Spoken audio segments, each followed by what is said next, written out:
What's up everybody, Joe from Mojo Break Gaming here. Today I have a new deck profile video. This is the Armor Rush BT9 deck. This deck is going to be really good for people that are just coming into the game, that pretty much just want to aggro for game. It's very simple in terms of its difficulty level on how to play. Always recommend this for like new players that want to get into the game. This is a good deck because it lets you play your deck and learn it and master it pretty easily, all while playing opponents and getting to know your opponent's decks and seeing like what those do. That also helps you get an idea of how the game works too. If you like aggressive style decks that don't build really big stacks, this deck might be a good deck for you. So let me go ahead and show you how I've built the deck that I think could be really beneficial. Of course, you guys are always welcome to adjust here and there as you see fit according to your playstyle. But let's go ahead and start off with the 5 eggs. I run 5 eggs in this deck. The first one is going to be an Upamon. I actually just run one Upamon in this deck. This one does come up sometimes. If your opponent has a Digimon with no Digivolution cards in its source, you can trigger draw one. This is good against specific cards like, let's say, Kalumon, or just hard drop Digimon that just, or just one of. This card gives you your draws. So I play one Upamon here in this deck. Next, we'll go ahead and show the 4 other cards. We run 4 Demi Vmons. This one is if you have a jamming in play, trigger draw one on attack. I felt like, having play tested it, I felt like I get more draws going with this Demi Vmon versus the Upamon, because a lot of times in the meta right now is there's just a lot of just stacks, like single stacks or couple stacks here and there on your opponent's field. So this one doesn't show up as much as this Vmon does. Just getting a swing draw is more effective, so you can find your pieces essentially. Let's go ahead and talk about the 4 jamming Vmons. We run 4 jamming Vmons simply because the egg helps out, and jamming Vmon right now is just very good against just big stacks in security, like big numbers like 13k, 16k. Jamming Vmon will just, it's worry free. It's just so nice to just be able to swing and not really worry, unless you swing into like a deletion effect, which can happen, but the odds of it happening are significantly lower depending on which decks you're playing against. Primarily you're playing against Gaiomons, you're playing against OTK kinds of decks like Garurumon, Alphamons, etc. So a lot of times they'll just have like Digimon in the security, and this jamming Vmon will save your life a lot of times. And he's good just to have underneath the armor forms in case your armor forms do die in security checks. Your jamming is kind of like your backup, which is really nice. And then here goes the next 4 that I run.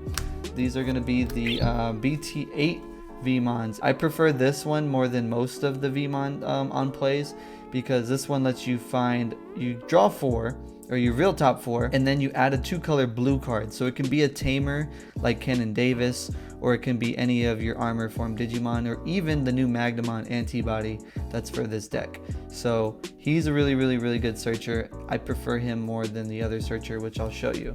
So this is a good card that helps you out when you just need more Vmons. Like let's say you're trying to search for that jamming Vmon down there.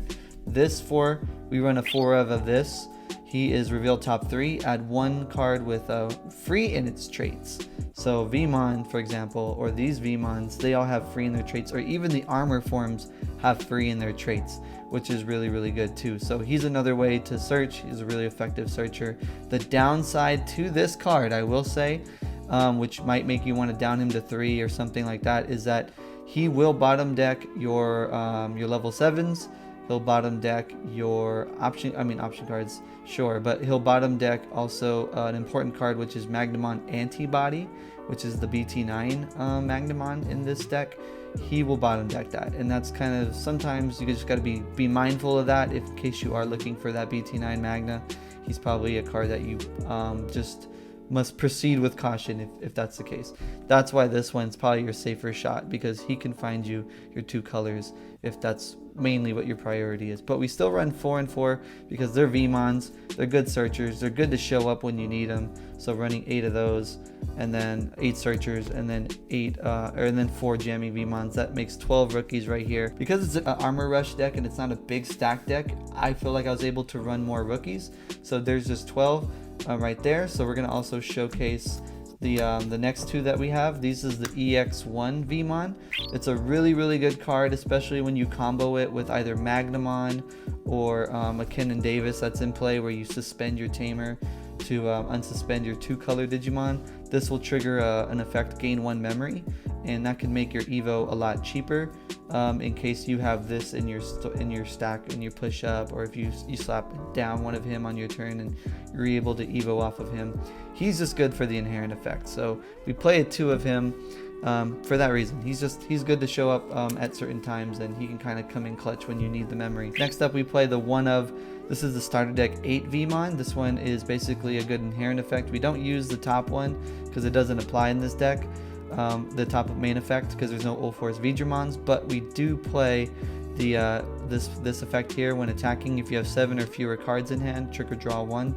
This is just another good way to draw in case you've got an Upamon, or in case you've got the Demi Vmon that won't let you get a draw. This is another way to find a good draw. So we play one of those, and that's all of our rookies. Just 4, 8, 12, 14, 15 rookies in total right there. So that's a cool number for me. You guys are welcome to adjust that number if you see fit. Next up, we're going to show the level 4s. First level 4 we're going to show is a Lobo for game, because sometimes you just need Lobo for game. Right? We talk about that with around the whole community of Digimon. It's just, you just sometimes need a Lobo for game.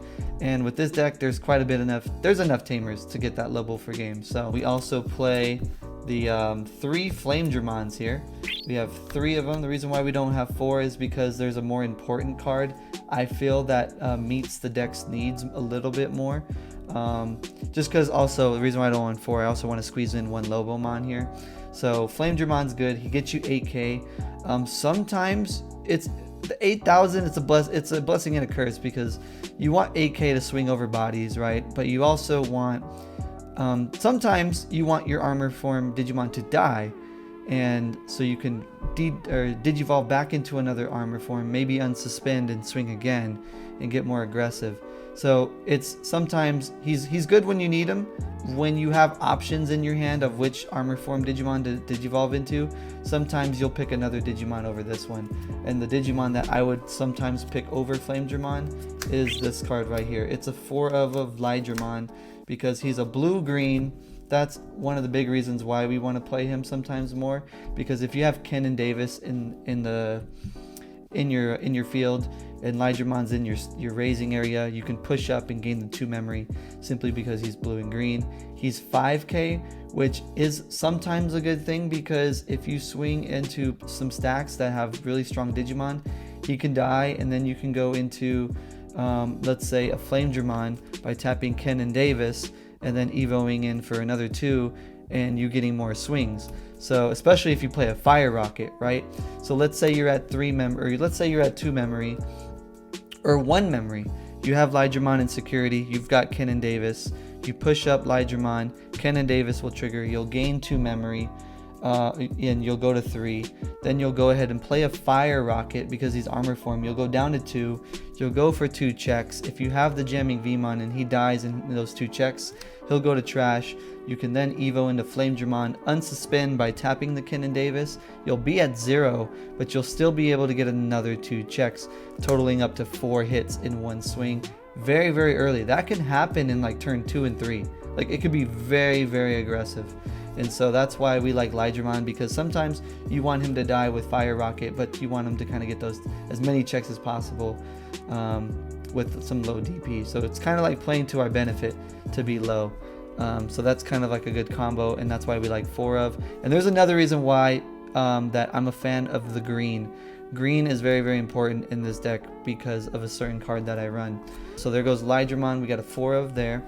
And then the next ones we run is, this is probably like your line of defense card, and he can be very, very strong. You can get him buffed up. Today I played a match, I had him at 17k because I had 5 armors in the trash, and I got him to be a really, really, really strong Digimon. He gains 2,000 for each armor form in your trash. So whether it's, you know, however many Lydramons or Flame Dramons or Magnamons in the trash, he gains that 2,000 until the end of your opponent's turn. He already has an effect where he unsuspends on Digivolve, and so if you don't have Ken or Davis to get the tap, this card will just let you restand and swing. And similar to the whole Fire Rocket Security Plus combo, you can kind of get him even without the Ken Davis if you have the right enough memory to, or if you've got Hammer Sparks, etc. So Magnamon, he's also a really good source because he's a blocker, and sometimes you just need to Digivolve into him past turn and make him an Armor Purge blocker, because if he does die, you can still have your level 3 still alive, which makes them have to worry about another body on board. And when you have bodies on board with Armor Rush, it's just dangerous because we can go for a lot of checks very fast, and it's very aggro. Next up, we're going to go ahead and show the level 6s, because we don't have 5s in this deck, but we do play 3 Magnamon antibodies for this deck, because he's just a really good source in case you need to go into him. And he's also treated as a recovery +1 in many instances, unless he gets de-digivolved. That's his downside. But you know, he's basically an untraditional blocker, where if he's suspended and you've got the stack underneath or whatever, if you have Magnamon specifically, or X-Antibody, he can basically protect himself, which is really good. He can basically say, hey, if you're targeting security and he's got more damage than the opponent's Digimon, I can force you to swing at him instead, and he doesn't have to be unsuspended to do that. So he's blocker without the title, and it's kind of pretty because he can be suspended or unsuspended to get that effect. And it will say though, on all turns, that is what I was talking about earlier, when he does die, you can place the top of this, you can basically place him on the top of the security stack to basically prevent a deletion. And that's important, to prevent deletion, because there's a lot of things that delete, gain memories, or delete and benefit. This is preventing deletion, so it basically lets them delete me without getting the delete benefits, which is really nice. And so yeah, the whole blocker thing is if you have Magnamon or X-Antibody. So that those two things are, you know, one or the other. Next up we're gonna run is 2 level 7s. The first level 7 I run is Blitz Omnimon, because sometimes I have enough memory for Blitz for game. It's another way to kind of surprise an opponent and just get Blitz for game. A second card I also run is Imperial Dramon Paladin mode. This card can sometimes be a sleeper / surprise attack on your opponent, especially if you can get into him. He will basically strip sources underneath your whole opponent's Digimon, and then bottom deck everything that doesn't have a source underneath, and that can sometimes save you the game too. He's like your last resort piece. I also like him just because he's 16k and he can get hit in security and like completely throw your opponent off, not swinging more than 16k, because sometimes that happens a lot where they're at 16, exactly at 16, and they swing, and you know, if he shows up, then he can definitely cause some problems for your opponent when they don't expect that. So he's a good sleeper. And then Blitz for game. You're welcome to adjust this if you don't like Imperial Dramon, because the downside to him is right now there's X-Antibody, the card. If that's underneath a stack of Digimon, he will not be able to bottom deck that because X-Antibody can't be stripped out of the source. So that's his one downside, that's his one weakness. But other than that, when you play other decks that don't really do that, or if you're playing a deck that does do that but doesn't have X-Antibody underneath, he can kind of catch you off guard. So I run a 1-in-1. You guys are welcome to experiment how you guys want to play that. They're both able to evo off of the level 6 Magnamon, and they're just kind of like there if you need to get into that situation in the deck. For the most part, you don't, because you're just swinging with all this aggroness early on with your level 4s, so sometimes you don't even need that for game. Next up, I run the Tamers. I actually go 4 Davis and Kens here because I just really need to see Ken and Davis for this deck to feel really good. He's good when he gets checked in security. He's good when you're playing him early and you have the Digimon combo. He's just a really good piece, especially if you just push up. Even if you just push up with a Vmon, you're gaining 1 memory just off of the Davis effect, which is really good. And then the reason why I love run 4, another really good reason why, is because you can suspend him, like I mentioned before, to unsuspend a 2-color Digimon that digivolves, which is Flame Dramon, Magnamon, and Ligdramon, and Magnamon Antibody as well. So those can also benefit off of the Ken and Davises. I just want to see him as much as I can, so I run a good 4 of, and it feels nice. You guys are welcome to adjust those numbers too if 4 feels like it's too much for you and you want to squeeze another kind of cool spiciness to the deck, you can too. But I run 4 right now. And then another Tamer I run is just the classic BT3 Davis. He's really good because I can get my DIGIMON piece and another VMon or another Armor Rush card.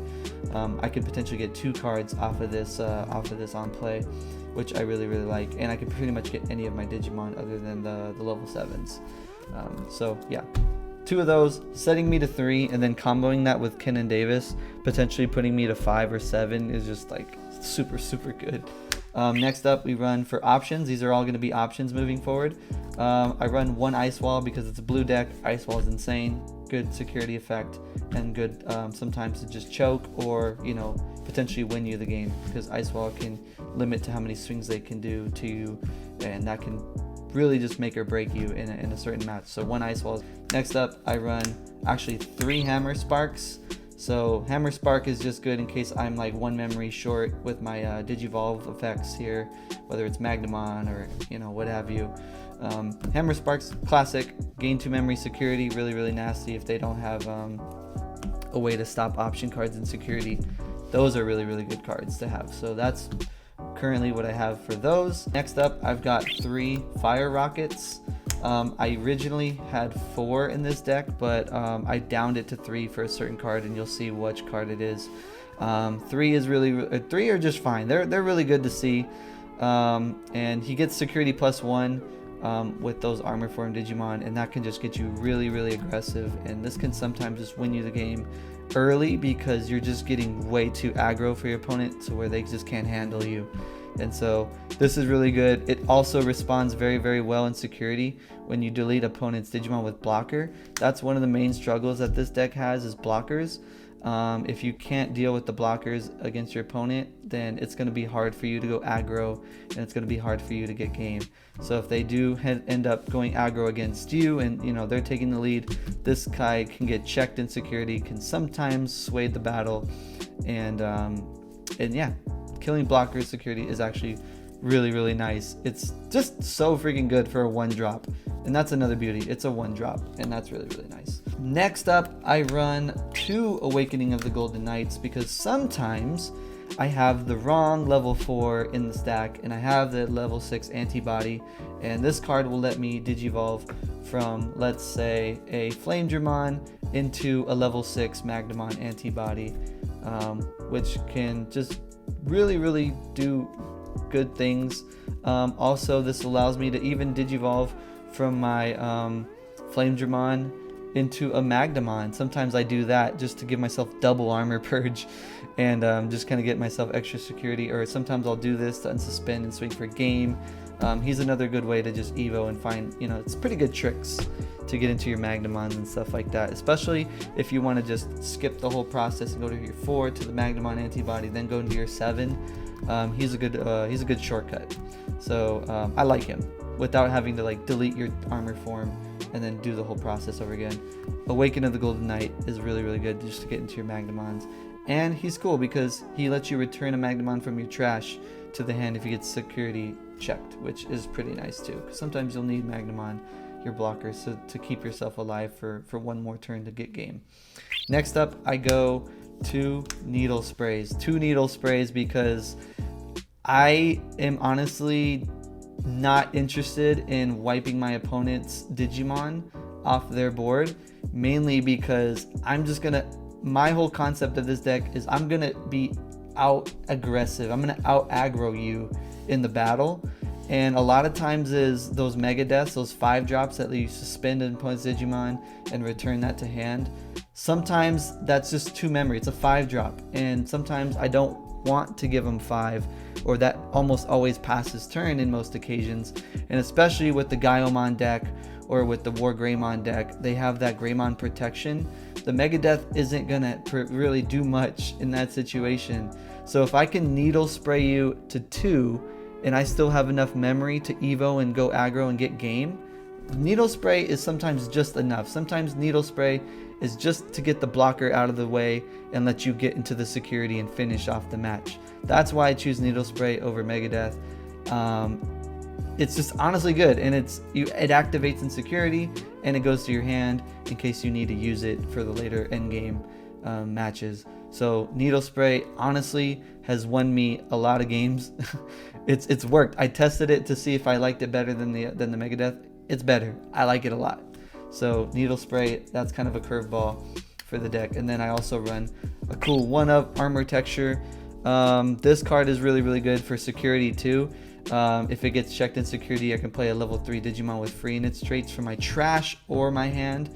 I emphasize trash because that's a lot of times the situation. You can just play one from the trash, and that's just another body your opponent then has to deal with next turn, which again might just be enough to finish game. And this is what the beauty of Armor Rush is in this whole deck profile. It just it lets you play and lets you get bodies all over the field and just makes your opponent have to deal with it. So that's what's really cool. It forces your opponent to have to deal with me. A lot of times they don't have an answer to it. Sometimes they will. And yeah, it's just really good too. If I have, it's a 0 drop. So if I have a Flame Dramon in play with a Vmon underneath, right? And I need to get into that antibody, I'll play this card, I'll kill him, and then I'll go into Magnamon right here. And then Magnamon will go ahead and Digivolve for 3 because he Digivolves 3 off of Vmon, and then I can then maybe go into Antibody for game right there. And that's how I like to play the game for this deck. You guys are welcome to play it how fits your play style, but ultimately this deck has been winning a whole lot, and it's been catching a lot of people off guard. Armor Rush is still nasty. It can still cause problems, especially if they're not ready for the aggro style, and especially if they don't run blockers. If they don't run blockers, then I might have a really good time just swinging on through their security carefree. And so yeah, that's the deck profile. Hope you all enjoyed. Definitely try this build out if you're new to the deck or if you're new to the game and you want to see how Armor Rush can kind of run. This is a good play style for you. It's really affordable too. Like the cards are not that expensive to buy. I would say probably there's a few. I would say if you're new, this card is a really good card just to have in general throughout your whole Digimon career. Davis just seems like a guard that will stick around for a really long time. And then jamming Vmons are going to be your other expensive card as well. Magnamon too, he's kind of pricey, but like if you have these play sets of these, I recommend just getting play sets of these because you never know when you'll need for Davis, when you'll need for jamming Vmons, or when you need Magnamon is just good for this deck. So if you're playing Magnamon, then yeah, you'll need him. But if you're playing other blue decks, then these guys can kind of squeeze in somewhere in other kinds of decks, hopefully in the future. But they're really good to pick up. I like them. Those are probably the only expensive cards, but yeah, that's the deck profile. Thank you guys for watching. Be sure to give this video a like, subscribe if you guys are new to the channel here. I appreciate that. We are definitely making more Digimon content. And if you guys are looking for Digimon product in terms of booster boxes, sealed product, packs, etc., we have our shop at mojobreakgaming.com where you guys can purchase your Digimon product and get your pre-orders in too, because BT10 is just around the corner in another month, and we'll have pre-orders up for BT10, BT11, etc.